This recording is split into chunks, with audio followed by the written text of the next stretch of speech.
আমাৰ মৰিগাঁও জিলাৰ মৰিয়াবাৰী থানাৰ নাগৰিক কমিটি তথা গাঁওৰক্ষী বাহিনী আৰু আমাৰ ঈদগাহ কমিটিৰ সমূহ বিষয়ববীয়াসকলক লৈ আজি আমি এখন সভা আহ্বান কৰিছিলোঁ।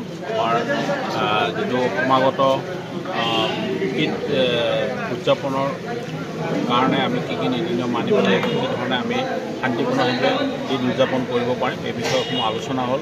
ইয়াতে আমাক সুধী সমাজে তথা ঈদগাহ কমিটিৰ বিষয়ববীয়াসকলে কিছুমান পৰামৰ্শ দিছে। আমিও আহ্বান জনাইছোঁ যাতে ঈদগাহ কমিটিসমূহে স্বেচ্ছাসেৱক কৰি আমাক যাতে আৰক্ষী লোকক সহায় কৰে। বিশেষভাৱে ট্ৰেফিক যান জঁট ইত্যাদি হ'ব পাৰে ঈদগাহ ফিল্ডসমূহৰ ওচৰে পাজৰে, সেইসমূহ চকু ৰাখিবৰ কাৰণে আমি অনুৰোধ জনাইছোঁ।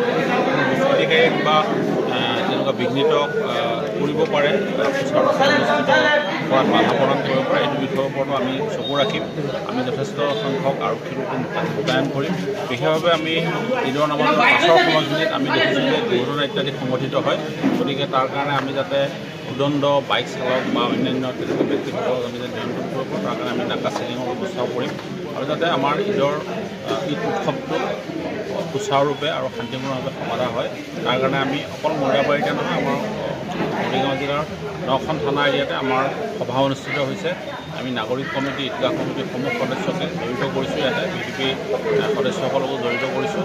আৰু আমাৰ লক্ষ্য এইটোৱে যাতে শান্তিপূৰ্ণভাৱে আমাৰ ঈদ উদযাপন কৰিব পাৰে।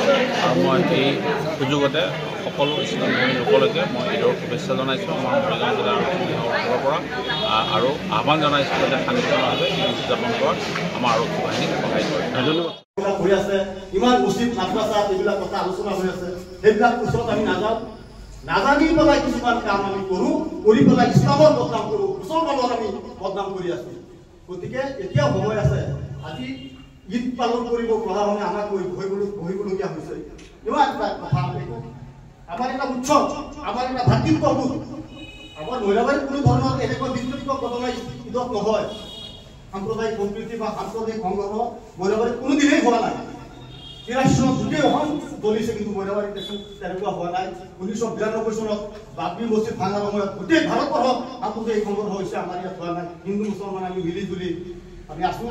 কোনো ধৰণৰ এনেকুৱা ঘটনা মহিলাবাৰীত নাই, সাম্প্ৰদায়িকতাৰ কোনো স্থান মহিলাবাৰীত নাই। কিন্তু এতিয়া আমাৰ মাজত এই যে ইছলাম, যে আমি ইছলাম ধৰ্মাৱলম্বীৰ মাজত কিছুমান বেয়া কাম, যেনেকৈ এই যে এতিয়া চাইবাৰৰ টকা মাৰি কিছুমান এনেকুৱা উদণ্ড হৈছে, ৰাস্তাত আমি ওলাব নোৱাৰোঁ, সাধাৰণ মানুহ ওলাব নোৱাৰোঁ। গাড়ী বাইকৰ ইমান উত্তত বাঢ়িছে, ড্ৰাগছৰ ব্যৱসায় কৰি পইচা ঘটিছে, ৰাস্তা ঘাটে বেয়া কামবিলাক কৰে, আমি ওলাই আহিব নোৱাৰোঁ।